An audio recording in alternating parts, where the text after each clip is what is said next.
The first part, this will be like a sort of a dichotomy event in that the first part of it will feel a little formal because I'm introducing our important guests. But the second part will be completely informal, and I will ask you to, to ask your questions and anything that's not clear about our call for submissions, to let me know. So for those of you not really familiar with the Quebec Writers Federation, we provide English language programs, services, opportunities, and community for aspiring, emerging, and established writers and the wider community, more and more so in the recent years through our Writers in the Community program and our Storyscaping workshops. Our goals are to support, connect, and inspire writers and to help increase their profile in Quebec, Canada, and around the world. We've done this largely through our QWF Awards for writers of fiction, nonfiction, and poetry since 1988. And in 1998, we added a prize for translation. And in 2008, we added a prize for children's and young adult literature. And we inaugurated the QWF Prize for Playwriting in 2018. So I realized in putting this together that we seem to have something about the number 8. But we're very glad to have added this playwriting prize that takes place every 2 years and to sort of welcome playwrights into the fold of QWF. We could not have done this without the vision of our prize sponsor, Gabriel Safdie. Gabriel is, in my opinion, a Renaissance man. He's taught drama and English and literature and creative writing. He's worked as a book editor. He's lectured on Joyce and Beckett. He's written a novel and poetry, lots of poetry. And oh, by the way, he spent years directing and growing his family's textile company as well. In recent years, he's focused, so to speak, on his photography. He's traveled widely, exploring the world and recording other multiple cultures with his camera and text. His glorious street photography has been exhibited internationally. And Gabriel is also a philanthropist and a leader in the arts community. He funded the Gabriel Safdie Award in Creative Writing at Concordia University, has served on the board of Infinite Theatre for years, and most recently, his vision and hard work have led to the creation of the multifaceted Centre des Arts de Stansted, which includes a gallery and a theater and produces music, theater, dance, and literary events, and probably more. So the QWF is endlessly grateful to Gabriel for his generous sponsorship of the QWF Prize for Playwriting, and it is now in its 3rd iteration. It is my honor and pleasure to present Gabriel Safdie.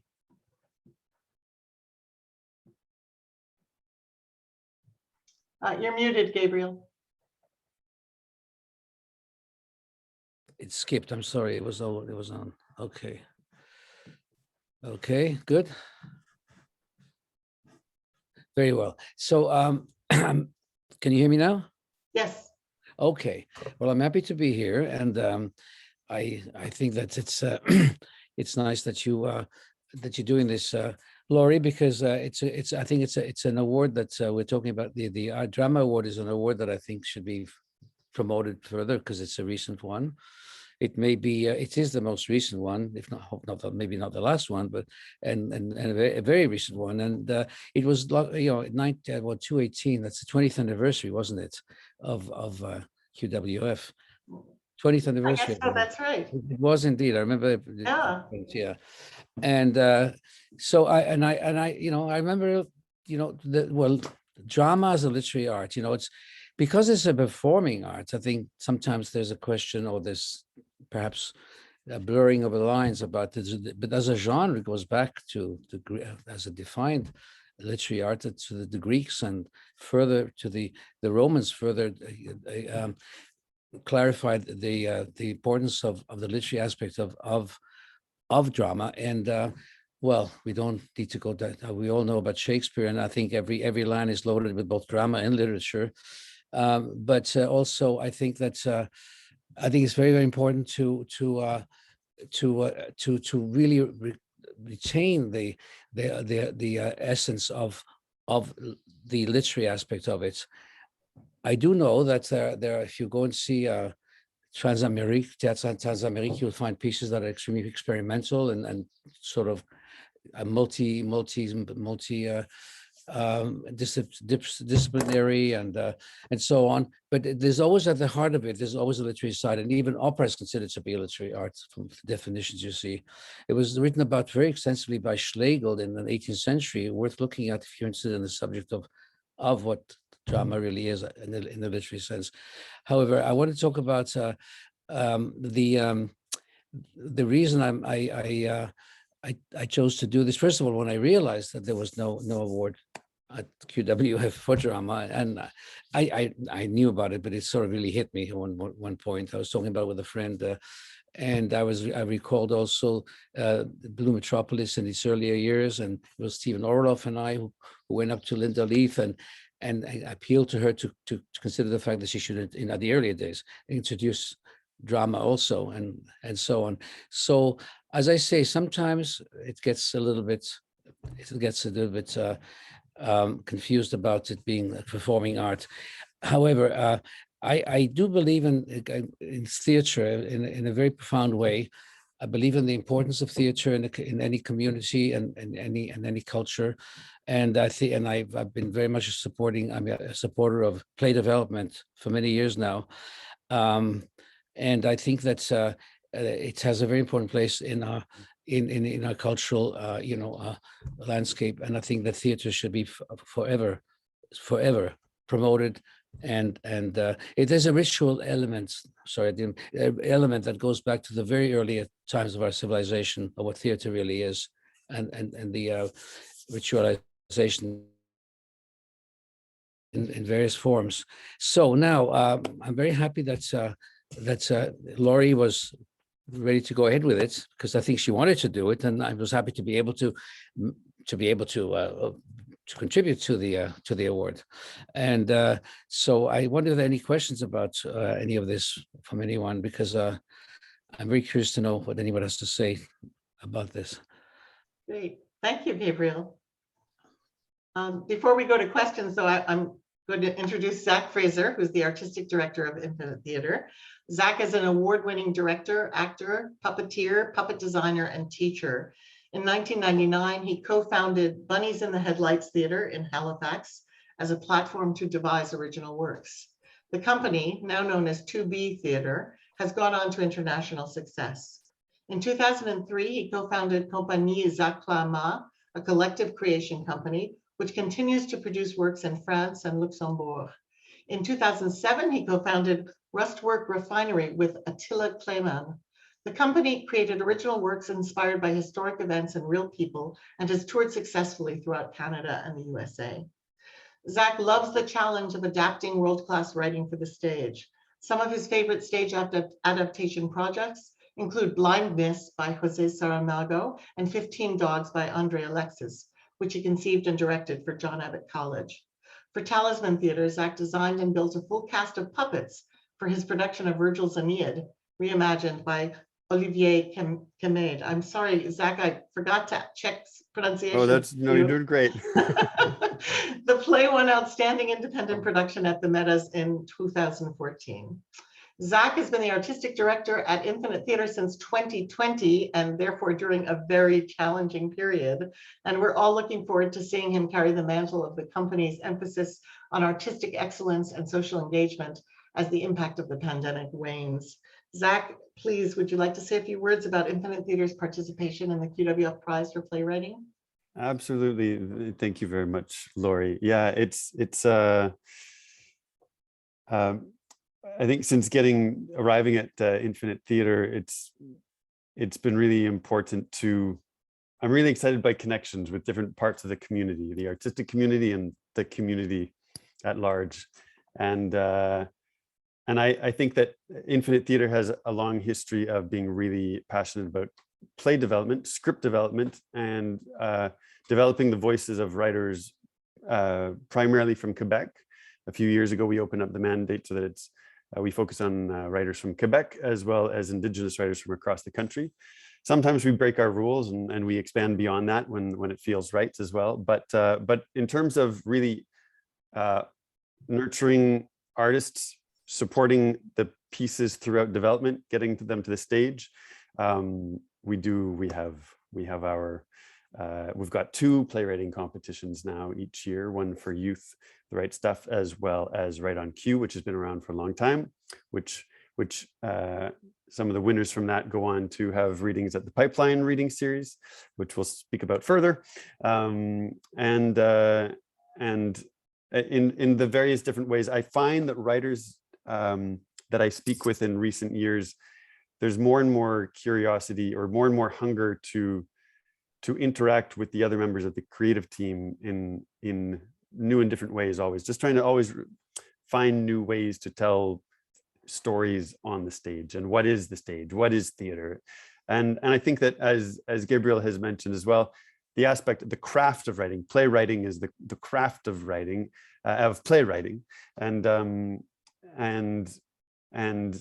every piece is different. Many of our pieces that end up at Pipeline are new pieces, and some of them are meeting an audience for a first time, just to hear the words come out and to make discoveries, to go back to the writing room and to keep restructuring it. Sometimes that work happens in a rehearsal hall, and sometimes we just want to celebrate really excellent writing that's in some cases been already produced, and to understand, to keep finding what it is that makes for powerful writing that speaks to us, that's relevant, that's compelling, that moves us, and that allows the audience to breathe with the writing. Great, thank you. And that's so important, because plays, it's not like a novel where you can read the book and pass it to your friend. I'm sorry, authors, I'm advocating giving books away for free, but a play gets performed, and if you missed it, you missed it. So it's very nice that you give an opportunity to some playwrights to have their work read again and really to focus in on the text. So we're very excited to have you as a collaborator in the award. So thank you for that. Thank you. So for those of you who are not Gabriel, Gabriel, you want to say something? You're still on mute. And Afrina, why don't you put us back on gallery? I went back to mute, yeah. No, what I want to say is that the reason I did designate the Infinite Theatre to do the reading, and so that's how we come where we're together here, Zach and I, is because I from having been involved with a number of theaters, and I just found that the Infinite Theatre is the one that's so completely dedicated to play development and to bringing new writers onto our landscape of theatre. And I think that's really a wonderful. It's a wonderful thing that the theatre does in that respect. And with Guy, of course, and carried on by you, Zach, Guy Sprung. And I'm very pleased that that this has come together this way. In fact, I joined the board of Infinite Theatre because I'm quite committed to that. To your efforts. Okay. Yeah. Okay. So that concludes the formal portion of our event. And now, Afrina, if you could put us back on gallery so we can just be people in a room. I don't know. I'd like to actually see whether Dara and Harry and Ambika and Jessica have read the call for submissions and come here with questions, or whether you'd like me to give a little review of it. And I'm still not seeing us on gallery, Afrina. I still am just seeing. Does everybody else also not see us on gallery? Because I've done us on gallery. You have to go to your own view setting and put us. It's not following. Okay, so now we're on gallery. So yeah, let me just say, do you need me to go over the rules for the prize, or do you have specific questions that you'd like to ask and be done with? Anyone? That would be nice. Sorry, go ahead. Yeah, I think you should. I think if you want to review through it, if there's anything we're missing after that, that would be helpful. We'll follow along. Great. Okay, so the prize is $3,000 and the reading on the Pipeline series. It will be awarded on November 14th at the QWF Awards Gala, which, if all goes well, will be held live at the Lion d'Or. Let's see. Because of the pandemic, normally we have a 2-year eligibility period, but this year, because of the pandemic and because the prize is still so new, we thought it would be appropriate to go back an extra 2 years and try to pick up anything else that was written or published or performed since 2018. So the actual eligibility dates are August 1st, 2018 to September 30th, 2022, which is a good long eligibility period. To submit, you go to our website, and Afrina has already put the call for submissions, the link to the call for submissions up, and now she's putting the submission form. So you go to the website, you read the call for submissions, or maybe you don't, based on some of the questions I get. And, and then you fill out the form, which is a one-page form, and it's quite simple, and send it in along with 5 printed copies of the play, and that's because we do send them to the jury. If it's a published book, we also donate one of the copies to the Atwater Library, because they have their what's called the QWF collection, which is all the books that have been submitted for the QWF Awards since their inception, before they were even called the QWF Awards. In 1988, they started as the QSpell prizes. So if it's a published book or something that can go into a library's collection, we'll take care of getting that into the library collection. We do also ask for a PDF of the play. That makes it easier for, in case there's any difficulty with transmitting, getting the books to the, or the play scripts to the jurors. And I doubt anyone has anything that was published simply as an electronic book, but if you have questions, if that's your situation, let me know and we can deal with that. Each submission, it has to be accompanied by the entry form and a $25 non-refundable registration fee. So eligibility, the play, we say, must have an estimated performance length of at least 45 minutes. However, a play is a living thing, and it might not be 45 minutes, you know, every single time it's performed, or 50 minutes. It might be a little less, it might be a little more. So don't worry if your play, you know, has been performed and took only 43 minutes or 42 minutes. That's not really going to be a serious impediment. It does have to meet one of the following 2 criteria. This is the key information. It has to have been published during the eligibility period with an ISBN number, and that includes copy scripts, or it has to have been professionally produced for the first time during the eligibility period through a packed company or through independent theaters that work under equity rules.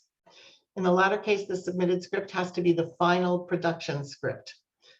If the play was incidentally produced online because of COVID, during the COVID period, it just still has to meet those requirements, that it was packed, or you know, that the actors were paid, you know, as under equity. Dara, I see your face. I want to know what. No, that's fine. That's why we're here. What's the question? Well, I think maybe a few of us have this question because we're interested to seeing if our fringe shows qualify. I will be acting in my play. Sorry, I think I might be lagging. Am I good? Yeah. I will be acting in my play alongside my father. And that will be like the proper mounting. We also did it like online as part of a very small theater festival at a theater that I think, like, it's usually hosted at a theater that does it, but obviously we performed it like at home. So if the deal maker is like me paying myself and my dad as the actors, is that like a qualifier? Unfortunately, and I just want to say, I'm not well versed in theater myself, but this question of the Fringe Festival did come up when the committee was creating the prize. And they opted to do it this way. And if it's been performed somewhere and you can submit it under that basis, yes, you can, as long as it met the criteria. But if it's a fringe performance with the actors not being paid, unfortunately, no. Okay, but I just have to pay myself and my dad, right? So, Riley? To jump in, because I was looking at, hi Dara, I was looking at the meta the Montreal English Theatre Awards, and they have very similar rules when it comes to qualification. It must either be produced by a packed company or it must engage artists under an equity contract. But in that clause, they actually specified what an equity contract is. It could either be an independent theater agreement, which is what most of us are having with smaller teams. So I suppose as long as that could be one way of thinking about it. If for smaller companies, for the independent theater agreement is one way to look at it. Yeah. Okay, that is helpful. I can look into that. I have time. Yeah, I have to say that my inclination is to be as open as possible. So if you can make a case for what you're doing, I'll support you with the committee. However, we do have a committee that evaluates these applications, and I do see you, Vika. I'll get you in a second.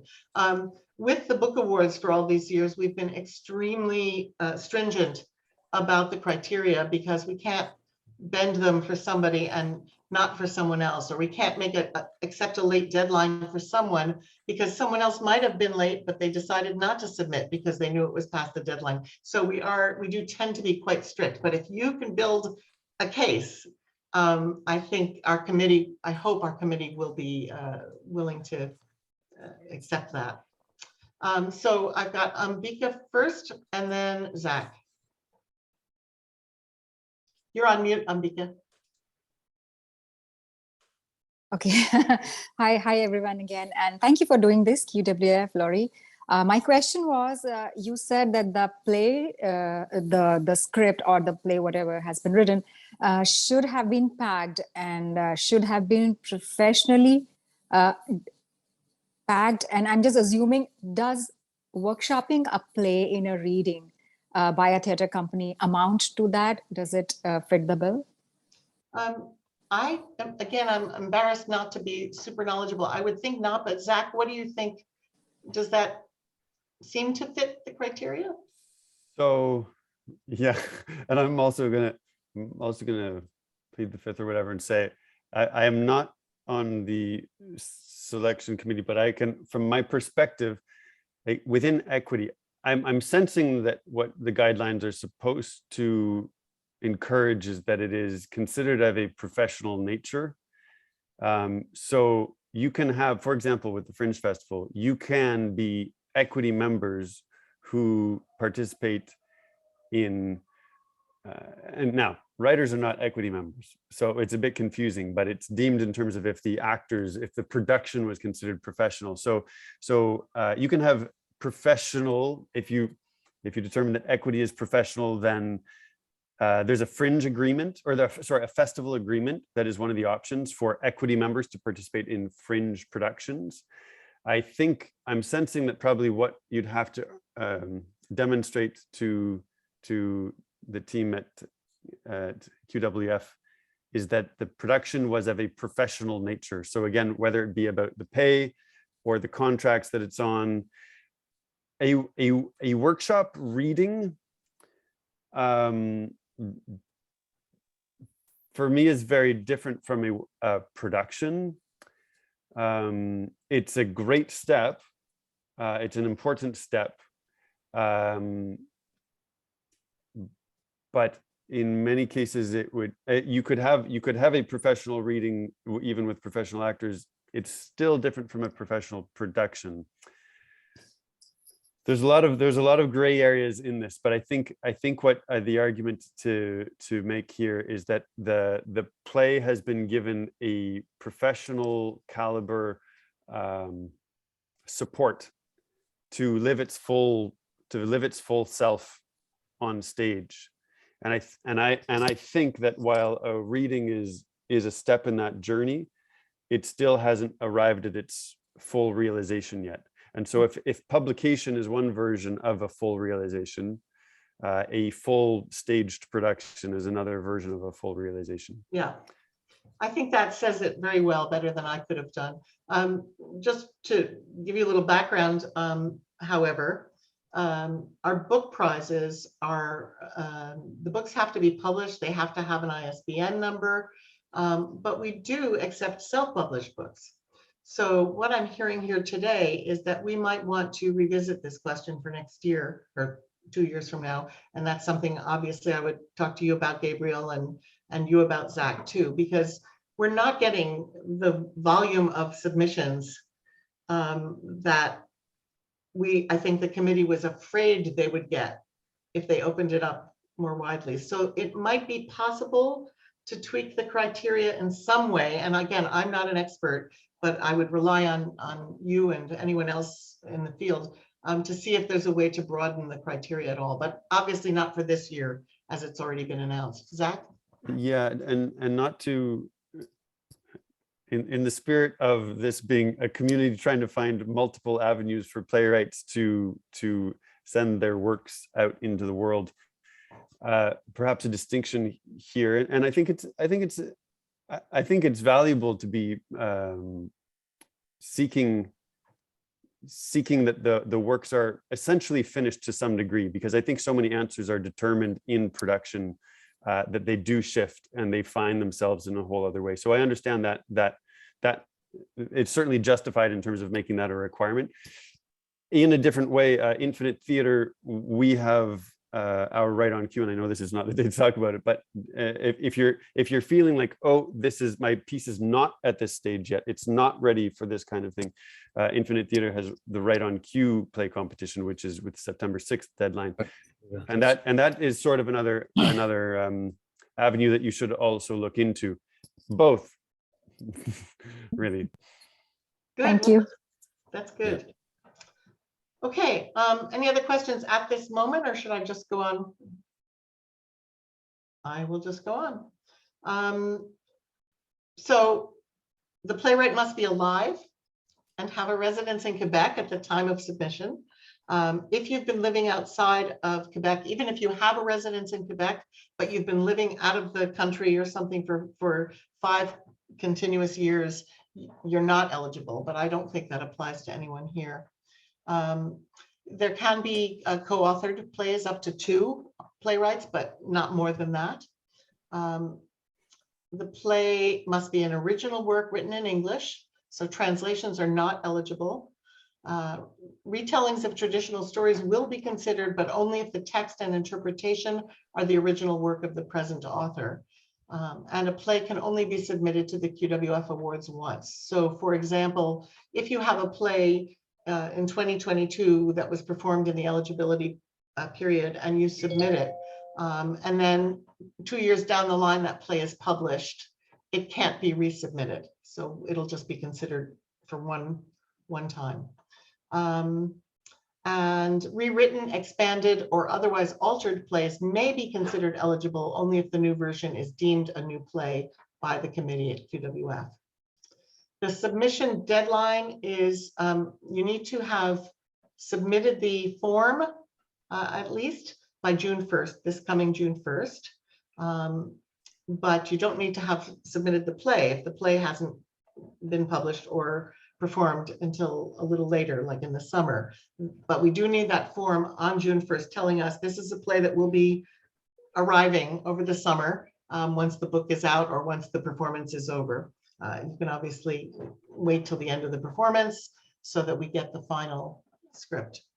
I think there's some more complicated details about dates and stuff, but I think it'll just make your head spin if I say them out loud. Basically, keep in mind August 1st, 2018 to September 30th, 2022, and no matter when in that period the play is published or performed, the forms have to be with us by June 1st.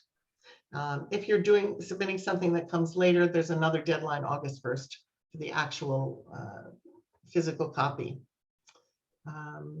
And I think that's pretty much all that in terms of details. It's obviously all on our website in the call for submissions. And the form, I think, is quite simple to fill out. So if you have more questions, now's the time to ask them. There is no upper limit to the length of the play, is there? No, there isn't. That's correct. Okay. Yeah, they wanted it to be considered a full-length play, so they put a minimum on it. This was a great learning experience for me, by the way. It always is when we do a new prize. Well, we just there you recently go. announced a new spoken word prize. I don't know if you saw that. But again, working with the people who are really in the field, and the questions that come up when you're creating a new prize are, if you're not in that right in the thick of things with that genre, it's a learning curve. Gabriel? Yeah, I just want to say that, first of all, I think the way Zach tried to account for what he thought of as the complete work, I think being an important requirement, that it's a work that's been really well staged, and that the way you asking for novels that have been published, right? I think it's a pretty important criterion. And I want to say also that as a sponsor, I'd be very happy if this were to become an annual, not rather than a biannual, and that more playwrights were to send their work in, and there would be more, because that would be a nice thing to see. And I would be very glad to see that happen. So Yeah, so would we. Let's hope that we can reach more people and more writers, and that's it's a young award, so maybe it'll take time for it to build up. So anyway, let's hope so. Okay. Thank you, Gabriel. Gabriel says that to me every year, and every year I feel terrible, but we just aren't getting enough submissions to warrant it yet. Yeah, but hopefully okay. in the future. I will say that when we started the Children's Literature Award in 2008, we only had 10 submissions, 8 or 10 submissions the first year. And now we routinely get, not only do we get more, we've got so many that we've divided it into alternate years for younger children's literature. Wow. And young adult literature. And the great thing about that is that we feel like having this prize might in some way have contributed to more, and of course, along with offering the prize, we started giving workshops in children's literature and young adult literature. So, we're trying to create an ecology around these prizes that encourages people to throw their hat into the ring and do the work. Maybe you'll have in the future, one day you'll have a one-act plays as one category, and you have another one for that would be fantastic. Would love that. Okay. Great. Okay, so if there aren't any more questions, I think that's all for today. And I'll just put I think you know it. It's not very complicated. Lori at QWF.org. There. Oh, that only went to Afrina. Whoops. Everyone, if you have any questions, and if you do have a serious question, like that where I really can't answer it, like Dara's, where I wasn't sure how to answer it, do by all means write to me with your situation, and I will take it to the committee beforehand, before you go to the trouble of actually paying the submission fee and doing everything, and we'll get you an answer. Zach? Maybe I'll just say, because I'm not sure if it's clear to everyone or not, but that the winning selection, its involvement in pipeline, the pipeline reading series generally happens in December, but it varies from time to time depending on world events and pandemics and so forth. But that is an opportunity where the piece would get if it's a, I don't know, if it's a 3-hander or 5-hander, there'd be a cast of professional actors working with a professional director, and they'd have an 8-hour day together. So they'd spend 4 hours reading through it, discussing it. You as playwright would be welcome to be present if you could be for that, as they're like quickly rehearsing it, and then there'd be a public reading. And the other pieces that take part in that are all often new pieces that are in a bit more in a development stage, but this one, again, considering the context, is considered more of a finished work in that sense. But anyway, thanks for clarifying that. Great. Well, thank you, Gabriel. Thank you, Zach. Yeah, thank you. I couldn't have done this without you. Thank you, Afrina. Thank you, Riley, for being here and contributing. And thank you, our huge audience of 4. For attending on this really nice day and keeping us from feeling like this didn't help anybody. We're very pleased to see you, and I do hope you'll have work, Harry, maybe not this year, but maybe in 2 years, have something to submit. Okay. Thanks everyone. Have a good afternoon. Thank you. Thank Bye-bye. you. Thanks. Bye. Bye. Bye-bye.